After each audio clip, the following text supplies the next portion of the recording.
में आधी हैं, मतलब जनसंख्या उनकी 4 गुना है और उसके बाद जो मौतें हैं वो उनकी दुगनी है भारत की।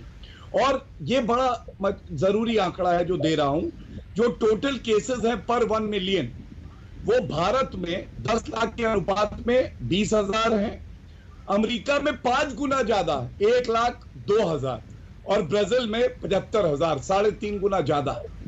ये आंकड़े मैंने क्यों बांटे? ये आंकड़े इसलिए बांटे कि तुलनात्मक इसलिए अध्ययन होना चाहिए, तभी पता चलेगा कि भारत ने कितनी मजबूती से कार्य किया है और बहुत कम समय में। अब वैक्सीन की भी बात हुई तो मैं बता दूं, एक वैक्सीन को आने में 5 से 10 और 15 साल भी लग जाते हैं। ये हमारी वैज्ञानिकों की ही उपलब्धि है कि 1 साल के कम समय में नरेंद्र मोदी जी के नेतृत्व में एक स्वदेशी वैक्सीन भी लाई और उसके बाद लेकिन दूसरे देशों से अगर हम तुलना मौतों की कर रहे हैं तो हमें तुलना इस बात की भी करनी चाहिए कि वैक्सीनेशन की अगर हम बात करें तो अमेरिका और हिंदुस्तान में कितना बड़ा फर्क है। इस पर भी आप जवाब दीजिएगा। एक बार गौरव वल्लभ जी की भी बात हो जाए, जो आरोप आपने लगाए हैं।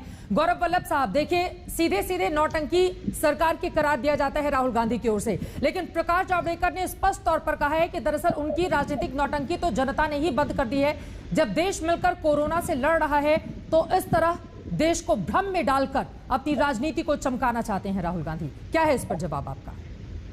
चित्रा जी, कोई भी चीज आप परचेज करते हो, कोई भी चीज, तो उसके 4 नियम होते हैं: right quantity, right time, right price and right person. अब आपके शो में पिछले 15-20 दिनों में आपने कई डॉक्टरों को एज ए एक्सपर्ट बुलाया। मैंने आपके सारे शो देखे चित्रा जी। सारे डॉक्टरों ने क्या कहा कि इस बीमारी का इलाज सिर्फ vaccine.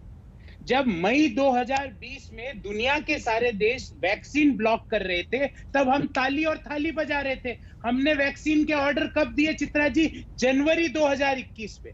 America, Brazil, UK, Australia, Canada सबने दिए मई और जून 2020 में। तो आपने राइट टाइम छोड़ दिया। फिर आ जाते हैं राइट प्राइस में। चित्रा जी, आपको जान के ताज्जुब होगा, 150, 200, 300, 600, 1200, ये कोई मैं टाइम सीरीज का डाटा नहीं दे रहा हूं चित्रा जी। ये हमारे ही देश में वैक्सीन की कीमत है जो 5-5 कीमतों पे बिकता है। आदमी की शक्ल देख के वैक्सीन की कीमत तय होती है हमारे देश में। तो आप राइट प्राइस में भी चूक गए। फिर राइट क्वांटिटी की बात करता हूं चित्रा जी, बहुत ही गंभीर मुद्दे को उठा रहा हूं। अमेरिका हो, यूरोप हो, यूके हो, ब्राजील हो, कनाडा हो, ऑस्ट्रेलिया हो, अपनी जनसंख्या से 2 गुना, 3 गुना, 4 गुना, 5 गुना वैक्सीन के डोज ब्लॉक किए।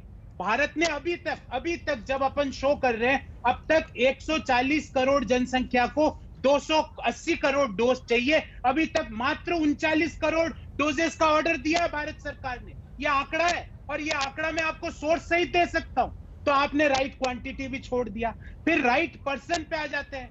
दुनिया का एक ऐसा देश बता दीजिए, ये मेरे साथी बैठे हैं भाटिया जी, एक ऐसा देश बता दीजिए गौरव भाटिया जी, जहां पे प्रांतीय सरकारों ने वैक्सीन ऑर्डर किया। आप कहते हो छत्तीसगढ़ अलग करे, पंजाब अलग करे, गुजरात अलग करे। अरे दुनिया का हर देश बल्क डिस्काउंट लेने के लिए सेंट्रलाइज्ड ऑर्डरिंग करता है। और आज जब प्रांतीय सरकारें ऑर्डर देने जाती है तो फाइजर कहती है हम तो सेंट्रल गवर्नमेंट से डील करते हैं। पर फाइजर में आपसे हाथ जोड़ के सॉरी बोलता हूं, क्योंकि हमारी सेंट्रल गवर्नमेंट को समझ नहीं है। तो आपने राइट क्वांटिटी छोड़ दी, राइट प्राइस छोड़ दी, राइट टाइम छोड़ दिया और राइट डोज आपने नहीं ली, और फिर कहते हो कि आप हमें दोषी क्यों बनाते हो? गौरव भाटिया वो कह रहे हैं कि एक भी काम सरकार की ओर से ढंग का नहीं किया गया ताकि इस दूसरी लहर को रोका जा सके। नहीं,